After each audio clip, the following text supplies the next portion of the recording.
4 months into being an academy, how's it going? Everything is so very different, it has to be seen to be believed. When we chose to become an academy, we did it for a number of reasons.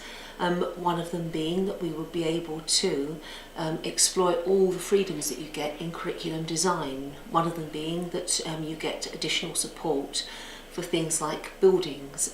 We need a new building, and so that's now happening. Everything feels different. The reception is different. We've been able to put focus on areas that we couldn't afford to focus on before, which has made an enormous step change. The atmosphere in the academy is very much now focused on attainment and achievement, whereas before we were perhaps more oriented towards just survival.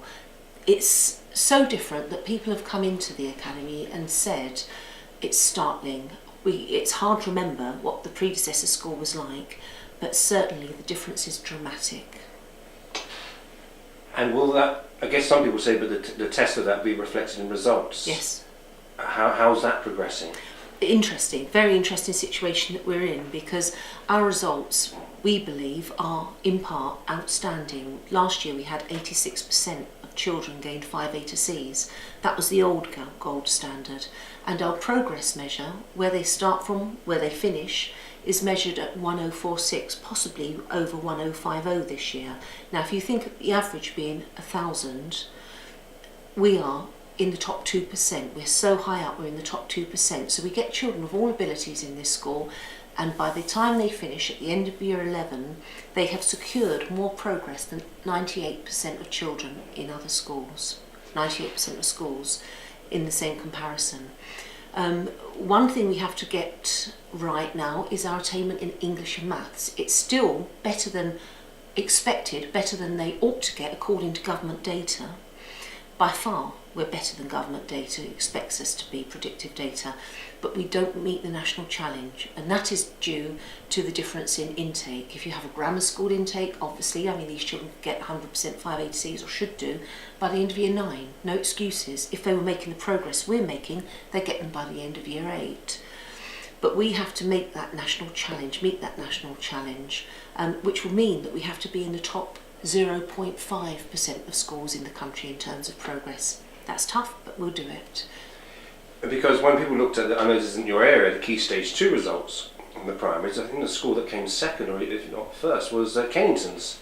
So clearly the clay in Averley is there, is that right? We've always believed that. This is an area where you have people of all abilities, all working parties, people of different race. It's a very mixed area, and this is our community, and we can serve them. Last year we had a child came in of high ability. She came in 5 years ago, but she finished last year with 14 A's and A stars, probably the best in the authority, which again reflects how much progress we make with students.